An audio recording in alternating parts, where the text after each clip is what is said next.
Hello friends, this video on semiconductors part 7 is brought to you by examfear.com. No more fear from exam.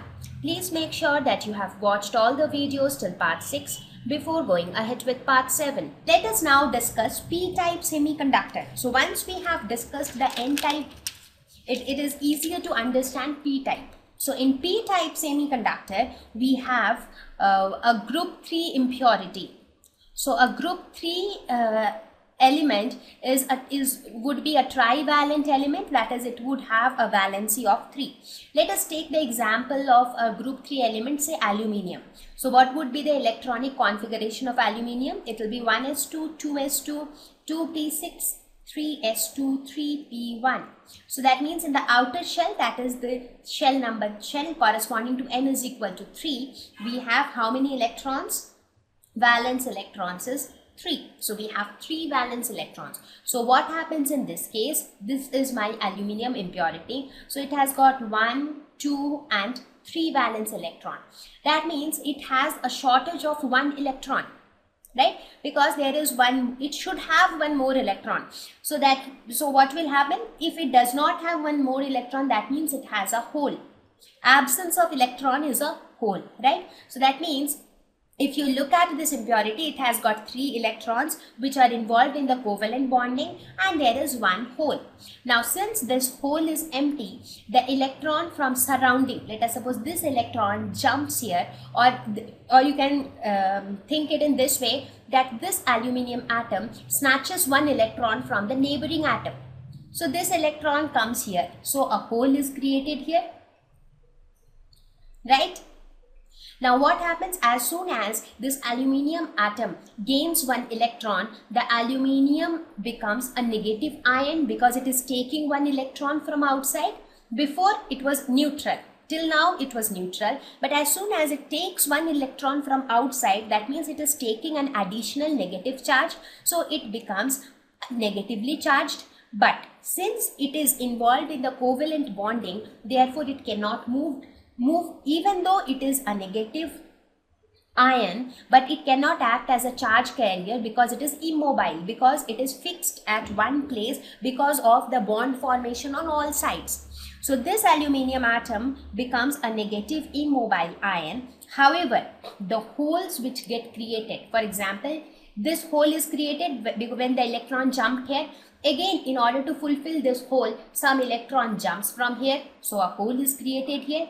So that means this hole is moving in one way. So this movement of the hole gives rise to a current in this case. So that means in this case, we have additional holes. Like in the previous case, the impurity gave us electrons. In this case, the impurity is giving us hole. So in this case, the impurity is known as an acceptor impurity because the impurity is accepting an electron from the neighboring atom. So that is why this is known as, so I'll just note it here. So this is known as acceptor impurity, right? So in this case also, when the temperature, so this happens at room temperature. At room temperature, these extra holes are generated. But when the temperature is increased, thermal energy is provided. Again, the same process of electron hole pair generation takes place. So that means those electrons and holes are generated, but in addition to that, in this case, extra holes are also there. So number of holes in case of a p-type conductor is greater than that of the number of electrons. And what was another thing to be noted here? Here the impurity here two things are to be noted. One is the impurity is an acceptor impurity because it snatches electron from its neighboring atom. Therefore, the impurity becomes a negatively charged immobile ion. So here we have a negatively charged immobile ion. Correct? But the holes which are getting generated, these movement of the holes give rise to an additional current at room temperature. And that is how semiconductors conduct at room temperature. Fine. So how will the energy band structure look like in this case? So in this case, we will again have an additional energy level, but this time it will be near the valence band. and we denote it as EA, that is the acceptor energy level. So who will reside on these energy levels? So in this case, what will happen? Here you have your electrons and holes. Now the electrons, the extra holes which are getting generated, they will come to this acceptor energy level where the electrons will get excited very easily. I mean, electrons to excite from this EV to EA, they need very small amount of energy which they get at room temperature. So electrons will come at this energy level EA. As a result, a lot of holes will be created in the valence band, and the movement of these holes in the valence band will give rise to the additional current. Whenever I am talking about additional current, I am talking about the current which is in addition to the current which is thermally generated. Right? So right now I am talking about the room temperature current. When you are at room temperature, there is no thermal generation of electron hole pairs. So at that time, these excess holes in the valence band give rise to the current. Right? So in p-type semiconductor, number of holes is greater than the number of electrons. Majority carriers in this case is holes. Minority carriers in this case is electrons. So if you look at the energy band diagram in this case, you can see that this is the acceptor energy level. Since the electrons tend to move towards the acceptor energy level, a lot of holes are created at the valence band. So because of this movement of holes, you get some additional current. Right? So far clear? So till now we discussed about the types of semiconductor. Extrinsic semiconductor, which is the impure form of semiconductor where we add impurity to increase the conductivity. And the second one was the intrinsic semiconductor, which was the pure semiconductor, right? So now you understand what are semiconductors.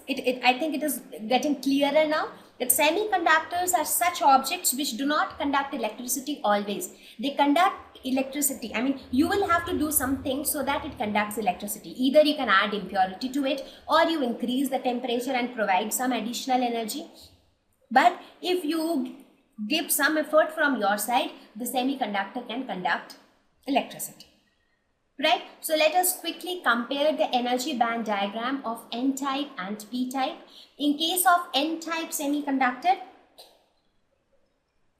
we have additional electrons because the impurity in this case is a donor impurity which has extra electrons. So because of this, we have a donor energy level.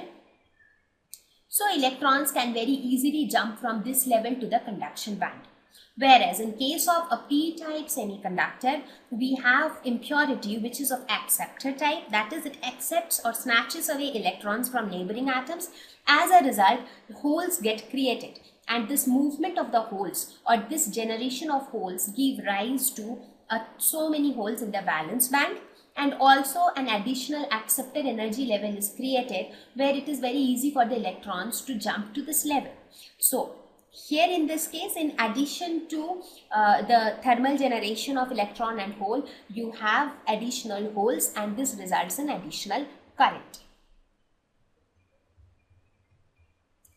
Now, what happens, and it had been approximately found, I mean, some experiments were done, and using some data, it was approximately found that at equilibrium, number of electrons multiplied by number of holes gives square of intrinsic carrier concentration.